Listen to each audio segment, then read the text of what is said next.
Bakit 6? Tapos 8 agad? Yan ang unang napansin ng mga nakatira sa bagong condo sa Bangkok. Walang 7th floor. Pero minsan daw, may ilaw na umiilaw sa elevator. 7. At kapag pinindot mo, bubukas yung pinto. May corridor, may boses, at minsan, may humihila papasok.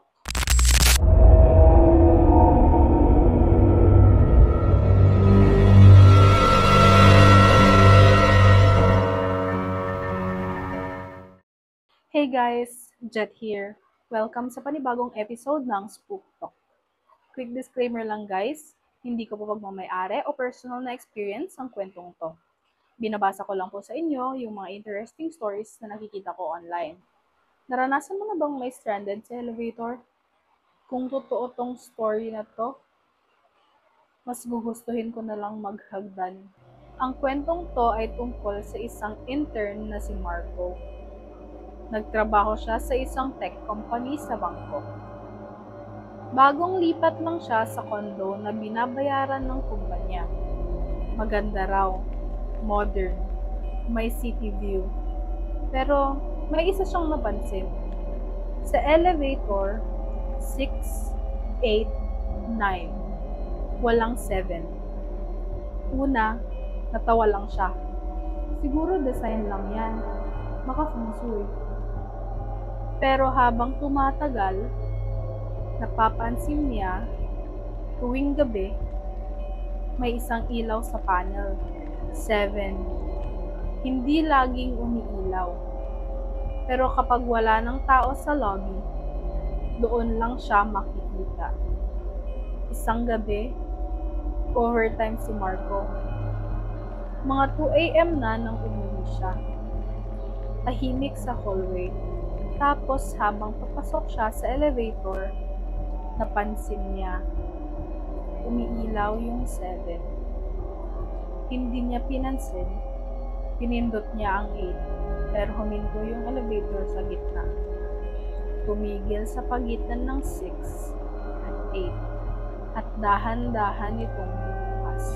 Tahimik, madilim, pero may ilaw na kumikislap sa corridor at may signage na pader.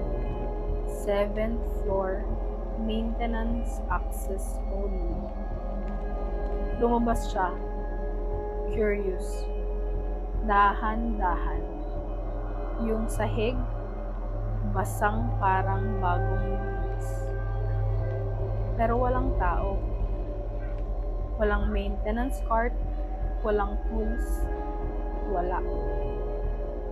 Tapos napansin niya, may footprints sa sahig. Maliit, parang paa ng bata. Sinundan niya papunta sa dulo ng hallway. May pintong kulay dilaw. May karatula, "Do not enter." Pero sa loob, may maririnig kang parang umiiyak. Mahina lang pero malinaw. Binuksan niya yung pinto at ang bumungad isang lumang elevator shaft. Walang ilaw, walang harang. At sa gilid, may stuffed toy na basa, nakasabit sa wire. Biglang tumunog yung cellphone niya. Unknown number. Pag-swipe niya, video call.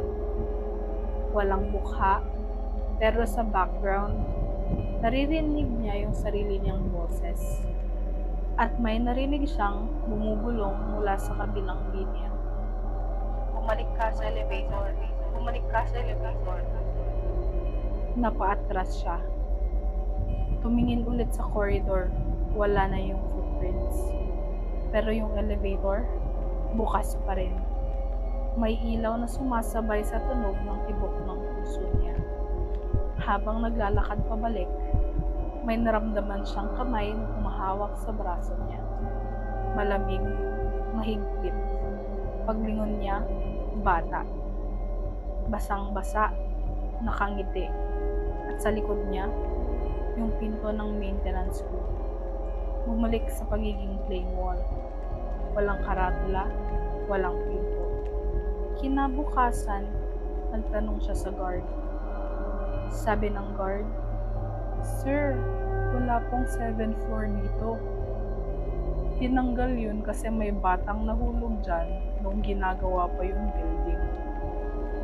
Pag-uwi ni Marco, tumingin siya sa elevator panel. 6, 8.